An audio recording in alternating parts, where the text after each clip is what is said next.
Good evening friend, मानव Kumar all classes में आपका स्वागत है। और आज कंसेप्ट क्लियर के अंतर्गत ज्योग्राफी में आज हम कहेंगे कि यूनियन टेरिटरी मतलब संघ शासित प्रदेश के बारे में समझेंगे, केंद्र शासित प्रदेश के बारे में समझेंगे कि केंद्र शासित प्रदेश क्या होता है, और मैप में देखेंगे भारत में कहेंगे कि उसकी स्थिति कहाँ पर है। सबसे पहले आपको बता दूं कि केंद्र शासित प्रदेश कहते किसे, या फिर कहेंगे संघ शासित प्रदेश किसे कहते हैं। कि संघ शासित प्रदेश ऐसा प्रदेश होता है जिस पर कहीं कि राष्ट्रपति द्वारा कहीं की शासन किया जाता है। राष्ट्रपति द्वारा, जहाँ पर राष्ट्रपति के अनुसार कहेंगे कि वहाँ पर प्रशासक फिर कहेंगे कि या उपराज्यपाल को नियुक्त किया जाता है। वर्तमान में कहेंगे कि केंद्र शासित प्रदेश संख्या 8 है। इससे पहले कहेंगे कि 31, आपको पता होगा कि जम्मू कश्मीर और लद्दाख को जब यूनिटी का दर्जा मिला, यूटी का दर्जा मिला, तो उस समय कहीं केंद्र शासित प्रदेश की संख्या 7 थी। जब दोनों को मिलाया गया तो केंद्र शासित प्रदेश संख्या 9 बनी। लेकिन आपको पता होगा कि 2020 में 26 जनवरी 2020 को पुदुचेरी और दादरा दमन हवेली और दादरा नगर हवेली और दमन द्वीप को मिलाकर कहीं एक केंद्र शासित प्रदेश को बनाया गया। और वर्तमान में कहीं केंद्र शासित प्रदेश संख्या कितनी है? 8। वर्तमान में केंद्र शासित प्रदेश संख्या 8 ही। आइए देखते हैं उसकी स्थिति कहाँ पर है। केंद्र शासित प्रदेश की स्थिति देखते हैं मैप पर कहाँ पर है। अगर केंद्र शासित प्रदेश की बात की जाए तो सबसे पहले हम अगर यहाँ देख रहे हैं अंडमान निकोबार, ये आपका ये देख रहे हैं, आपका ये है अंडमान निकोबार। इसे बोलते हैं अंडमान निकोबार। अंडमान निकोबार द्वीप समूह। अंडमान निकोबार द्वीप समूह। द्वीप किसे बोलते हैं? जिसके चारों ओर कहेंगे कि जल होता है। द्वीप किसे बोलते हैं? जिसके चारों ओर जल हो। चारों ओर क्या हो? पानी ही पानी हो, उसे क्या बोलते हैं? द्वीप बोलते हैं, आइलैंड बोलते हैं। तो अंडमान निकोबार कहेंगे कि ऊपर वाले को बोलते हैं उत्तरी अंडमान। इसके बारे में विस्तृत चर्चा करेंगे आगे क्लास में। और नीचे वाले कहते हैं दक्षिणी अंडमान। और अंडमान निकोबार की राजधानी क्या है? Port Blair. इसकी अगर राजधानी पूछी जाए, कैपिटल आपकी होगी पोर्ट ब्लेयर। तो कहेंगे कि केंद्र शासित प्रदेश पर शासन करने का अधिकार किसका है? केंद्र शासित प्रदेश, यूटी की बात कर रहे हैं, यूटी यूनियन टेरिटरी। केंद्र शासित प्रदेश पर शासन करने का अधिकार, शासन प्रशासन करने का अधिकार भारत के राष्ट्रपति को है।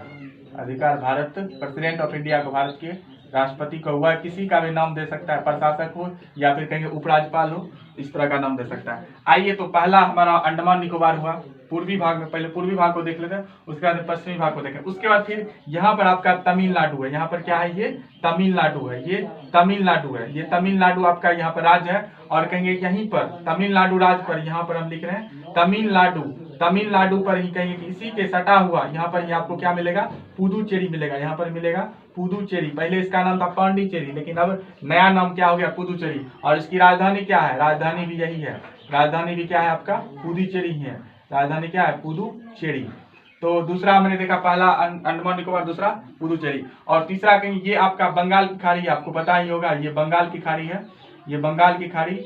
उसके बाद फिर कहेंगे ये हिंद महासागर है, हिंद महासागर। और ये कहेंगे अरब सागर, इसे बोलते हैं अरब ओशियन, अरब सागर। उसके बाद फिर कहीं यहाँ पर ही आपको क्या मिलेगा? लक्षद्वीप। यहाँ पर क्या है? लक्षद्वीप। यहाँ पर है लक्षद्वीप। और जिसकी राजधानी आपसे पूछा जाए कि लक्षद्वीप की स्थिति किधर है, तो अरब सागर की ओर। अगर पूछे अंडमान निकोबार की स्थिति किसकी है? बंगाल खाड़ी की ओर। इस तरह का क्वेश्चन पूछा जाता है। तो लक्षद्वीप की राजधानी कवारती।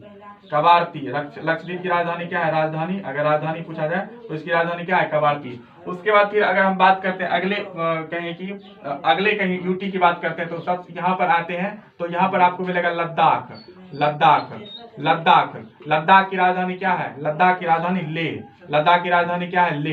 राजधानी ले। तो ऊपर में आपको सबसे ऊपर में क्या मिलेगा? लद्दाख मिलेगा। लद्दाख की राजधानी ले। और यहाँ पर ही आपको है जम्मू एंड कश्मीर की 2 राजधानी है, एक ग्रीष्मकालीन राजधानी, एक शीतकालीन राजधानी। अगर जम्मू कश्मीर की अगर बात की जाए, शीतकालीन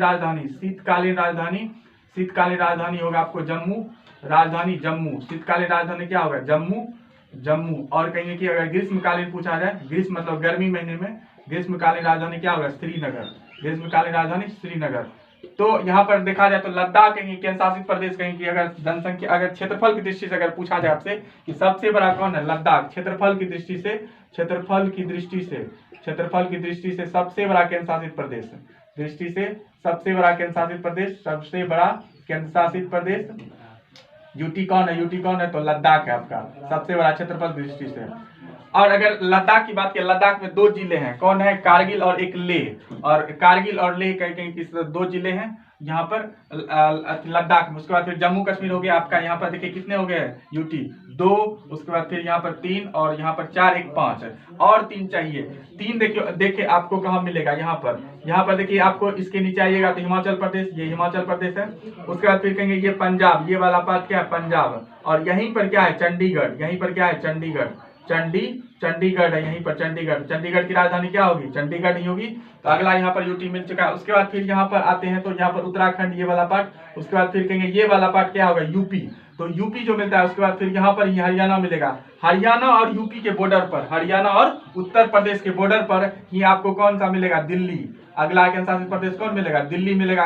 दिल्ली की राजधानी नई दिल्ली है। तो आपने केंद्र शासित प्रदेश को देखा कि चंडीगढ़ जो मिलेगा आपको पंजाब में ही है, पंजाब की राजधानी चंडीगढ़, तो वो केंद्र शासित प्रदेश। और हरियाणा, अगर दिल्ली की बात पूछी जाए तो आप बोलिएगा कौन सी? हरियाणा। और कहां पर? यूपी, उत्तर प्रदेश के बॉर्डर पर जो मिलता है उसे कहते हैं कि वो कहेंगे दिल्ली, कहेंगे कि हरियाणा। और किस पर? हरियाणा और उत्तर प्रदेश के बॉर्डर पर जो केंद्र